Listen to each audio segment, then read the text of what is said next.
Bien, veamos ahora una guía de ejercicio. Vamos a ver 4 casos y esos 4 casos, ¿cómo se resuelven? En realidad son políticas gubernamentales, por lo que es muy interesante ver cuál es el efecto tanto en el PIB como en las tasas de interés. Ok, ahora vamos a ver el caso A. Supongo una reforma tributaria que aumenta el impuesto a la renta. El impuesto a la renta es un impuesto progresivo, es decir, el impuesto a la renta es mayor en tanto eh, mayores son nuestras rentas. Cuando estamos hablando de global complementario a las personas. ¿Ya? Por lo tanto, está muy asociado a cuánto gana una persona. Una persona gana más, se le cobra más. Entonces, ¿qué es lo que pasa ahí? Partimos de un escenario de equilibrio inicial. ¿Ya? Ahí tenemos la curva de demanda griega, ahí tenemos la curva de IS, una inversión ahorro del mercado de bienes y servicios. Ahora, ¿qué provocaría? Miren, fíjense en algo. La tasa de impuesto, la tasa de impuesto a las personas está solamente aquí. No está aquí en ninguna parte, que solo está en dos partes. En el multiplicador, aquí, o acá, en la demanda griega. Entonces, si no está presente aquí dentro del gasto autónomo, ni en el grado de sensibilidad de inversión frente a variaciones en la tasa de interés, este punto no se va a mover. Pero sí se va a mover la pendiente. Y como aumenta la tasa impositiva, queda menos ingreso disponible y por lo tanto menos consumo. Y las empresas se van a estoquear menos, porque saben que van a vender menos. Por lo tanto, ¿qué va a pasar con el PIB? Va a ser un poco más bajo. Y estas son las tasas que se van a manejar. Está bien, se movió entonces la curva de demanda agregada y tuvimos menos PIB, ¿cierto? Y ante estos dos PIB, en la curva IS tenemos esas tasas. ¿Pero la curva IS se va a mover? Sí, también. Aunque aquí no hay tasa de impuesto. Pero aquí, en este intercepto, en este punto, sí. ¿Y dónde está esa tasa de impuesto? Aquí adentro. Entonces, dentro de este multiplicador, si aumenta la tasa de impuesto, este multiplicador va a ser más pequeño, un poquito más mediocre. Entonces, ¿qué es lo que va a suceder? Se va a mover hacia la izquierda, ese intercepto. ¿Por qué? Por culpa de este multiplicador 2 que regresó hacia el cero, en esa dirección, hasta aquí. Y esta pendiente, naturalmente, está afectada. Fíjate que esta es la pendiente. Y si este multiplicador disminuye, el número de la pendiente va a aumentar. Porque tener un denominador más pequeño, el número en total aumenta. Y la pendiente, cuando aumenta, es más inclinada. Y dígame usted, ¿es más inclinada esta que esta? Sí. ¿Ok? Bien. ¿Y qué nos va a generar eso? Vamos a ver cómo van a ser las tasas de interés. Ahí está. Y fíjate, las tasas de interés naranja, que son las de ahora, son bastante más bajas que las tasas que teníamos antes. ¿Y por qué se provoca eso? Se provoca porque al aumentar las tasas de impuestos personales, lo que está sucediendo es que, bueno, la economía se hace menos dinámica, que se llama menos la intención, porque resulta que el ingreso disponible del consumo disminuyó. Y al disminuir, las empresas no se van a estoquear. Y al no estoquearse, van a preferir vender sus inventarios porque están más lentas las ventas. En ese escenario, en ese escenario, no se endeudan las empresas para conseguir más stock y poder venderlo. Entonces los bancos no tienen a quién pedirle la plata, o sea, prestársela. Y como hay más liquidez, abunda más el dinero, el entorno se vuelve más líquido en el tema bancario, tienen mucho dinero que no colocan, entonces lo ofrecen a quién? A las personas. Como es abundante, vale menos, porque todo lo abundante vale menos, y todo lo escaso vale más. Por lo tanto, ¿qué pasó en este escenario? Bajaron las tasas porque hay más dinero, los bancos tienen más dinero líquido y no tienen dónde ponerlo, entonces ofrecen tasas más bajas. O sea, está funcionando la ley de la oferta y la demanda también para el dinero, porque la tasa de interés no es otra cosa que el precio del dinero. Aquí está la explicación. Para que quien la quiera leer, ahí pausa y y le pone atención al texto. Bien, suponga una política universal de transferencias para enfrentar la crisis sanitaria. Oye, perfecto. Eso quiere decir que tenemos un COVID, ¿eh? Básicamente. Y el Estado necesita dar subsidios, bonos, gastar mucho en temas hospitalarios, pero principalmente transferencias. Vamos a ver el tema de la transferencia. Entonces, ¿qué pasa? Partamos de un punto de vista inicial, ahí está.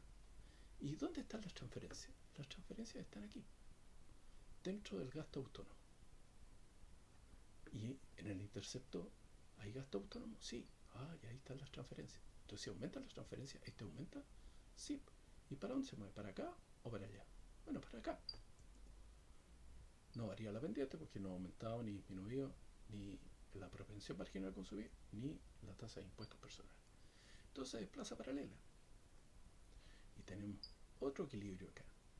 Y ese equilibrio hace un aumento de PIB a esas tasas. ¿Okay? ¿Y por qué aumenta el PIB? Porque hay más dinero circulando. ¿Quién lo echó a andar? El gobierno, a través de una política fiscal expansiva, a través de las transferencias. Se expande un poco el PIB, ¿cierto? Bueno, si hay más transferencias, naturalmente que las empresas van a considerar, oye, tengo stock, pero a lo mejor podría contratar más, podría pedir más stock y puedo endeudarme en el banco para conseguir más stock porque sé que va a haber más ventas, porque aumentaron las transferencias, los subsidios, por lo tanto hay más dinero en la calle. Perfecto, entonces hay un grupo de la población que le dan subsidios, que va a tener un dinero disponible y lo va a gastar, y algunas empresas van a contratar stock, van a invertir más, ¿cierto? Y van a pedir dinero al banco. Entonces, la IS se va a mover, claro, porque hay expectativas positivas de la economía, por lo tanto, este intercepto que tiene gasto autónomo y adentro transferencia se va a mover hacia arriba, y este intercepto de acá, que tiene gasto autónomo aquí y que tiene transferencia, se va a mover a la derecha. Ok, ahí está. Perfecto. ¿Y qué va a pasar con las tasas? Aumentaron las tasas. ¿Y por qué aumentaron? Bueno, porque hay mayor dinamismo en la economía, porque el Estado gastó para hacer una política fiscal expansiva en el corto plazo, ¿cierto? Lo hace en el largo plazo, y después cuando el enfermo se recupera, sigue gastando, probablemente va a generar inflación, pero en el corto plazo, keynesiano, de la cruz de Keynes, bueno, esto es lo que va a pasar, van a subir las tasas. ¿Por qué van a subir? Bueno, el mayor dinamismo hace que las empresas se estoqueen nuevamente y pidan dinero a los bancos. Entonces los bancos ya no tienen tanta liquidez y el precio del dinero sube, porque antes sube la demanda, la misma oferta van a tener un mayor precio del dinero. Y eso es el motivo del aumento de precio.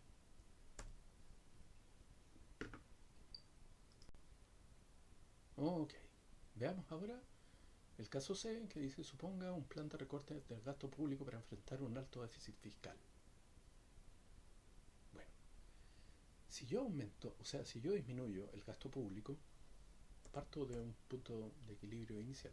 Si hay un recorte del gasto público, que probablemente va a pasar en el próximo gobierno, si es que la tendencia gubernamental, ya dicen que van a tener que ahorrar mucho porque hay un gasto excesivo, no estamos recesivos, por lo tanto no se justifica un gasto público. En ese caso, para no generar presiones inflacionarias, que ha costado mucho mantener la inflación a raya, y no se nos escape, va a haber un gran apretón de cinturón y se nos queda otra porque está aumentando la deuda, que se ve todo. Entonces, si hay un recorte para enfrentar este déficit fiscal, ¿cierto? Déficit fiscal lo que quiere decir es que el Estado gana plata a través de sus impuestos y tiene gastos, ¿cierto? Que son el gasto público. La diferencia entre ambos se llama superávit fiscal o déficit fiscal. En este momento, déficit fiscal, no tenemos superávit, ¿cierto? En el fondo estamos gastando más de lo que nos ingresa como país. Entonces, en ese caso, bajamos el gasto. ¿Y ese gasto dónde está? Está metido acá adentro. Está dentro del gasto autónomo. Y acá. Por lo tanto, no se mueve la pendiente, pero esto va a disminuir. El intercepto va a bajar. ¿Cierto? Y eso va a provocar otro punto de equilibrio aquí, donde va a bajar el PIB. ¿Cierto? Si restringimos en el corto plazo, naturalmente va a ser una política restrictiva del PIB, esperando también que el sector privado ponga lo suyo. el sector privado no va a poner de lo suyo mientras no haya otra política expansiva del PIB, que es la disminución de impuestos. A través de la disminución de impuestos se hace una política expansiva del PIB. Esta es restrictiva, pero la expansiva permite que no sea el Estado el que está generando artificialmente este mayor aumento del PIB, sino que lo lleve el sector privado. Ahora, ¿qué pasa con la IS? Recuerden, la IS es la curva de inversión-ahorro, los puntos de equilibrio del mercado de bienes y de servicios. Y este va a cambiar, porque dentro de este gasto autónomo está el gasto público, y dentro de este gasto autónomo también está el gasto público. Por lo tanto, los dos se van a ir hacia la izquierda porque va a haber menor gasto. ¿Ok? Ahí está. ¿Qué pasó con las tasas? Bajaron. ¿Y por qué bajaron? Bueno, porque naturalmente al bajar el gasto público hay menos personas con dinero, porque están dentro de todos los que están contratados, que probablemente sean desvinculados. Todos esos que están contratados y que son desvinculados no van a tener eh, posibilidad con su sueldo activar la economía. Entonces va a bajar un poco. Pero si esto se hace al mismo tiempo, la realidad es que se debería hacer al mismo tiempo una reducción de tasas de impuestos, va a haber gran inversión privada. Y al haber gran inversión privada va a haber contrataciones. Entonces, si bien es cierto, esto es verdad, que bajan ante estas montos de PIB, las tasas bajaron. Bueno, es un buen incentivo como para que las empresas se endeuden, si es que ven condiciones en el mercado que auguran un buen momento. Ahora, eso es difícil sin una baja de impuestos, ¿eh? Vamos a ver qué pasa. Bien, veamos el caso D. El caso D dice, ¿qué pasa con el aumento en la propensión marginal a ahorrar? La propensión marginal a ahorrar funciona al revés que la propensión marginal a consumir, porque son complementarias. Entonces, si aumenta la propensión marginal a ahorrar, disminuye la propensión marginal a consumir. Entonces, si partimos desde un equilibrio inicial y vemos que la propensión marginal a consumir está aquí, y sabemos que si aumenta la propensión marginal a ahorrar, la propensión marginal a consumir va a disminuir, ¿qué va a pasar? En el intercepto, es decir, aquí en ese punto, no está considerada dentro de esta fórmula la propensión marginal a consumir. Por lo tanto, este punto seguiría ahí mismo. Lo que cambiaría es la pendiente. Y dado que baja la propensión marginal a consumir, quiere decir que va a haber menor consumo. Y si va a haber menor consumo, quiere decir que los actores se van a preparar para no reservar grandes stocks de nada, porque van a esperar que el inventario que existe se consuma. Y eso quiere decir que la demanda agregada, por lo tanto, va a disminuir.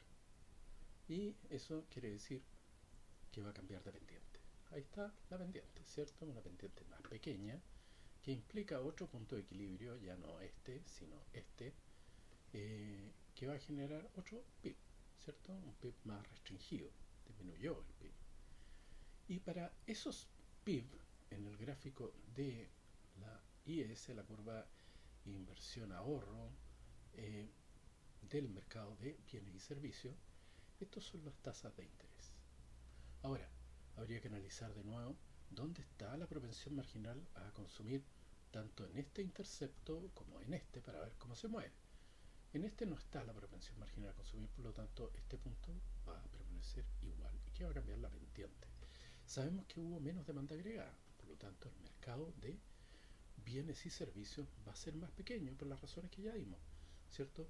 No se necesita invertir en tener más stock de inventario, porque en definitiva no va a haber grande demanda a ello. Entonces lo que va a pasar es que se va a restringir un poco la curva Y y en el multiplicador, este alfa que está aquí, está inmerso adentro la propensión marginal a consumir.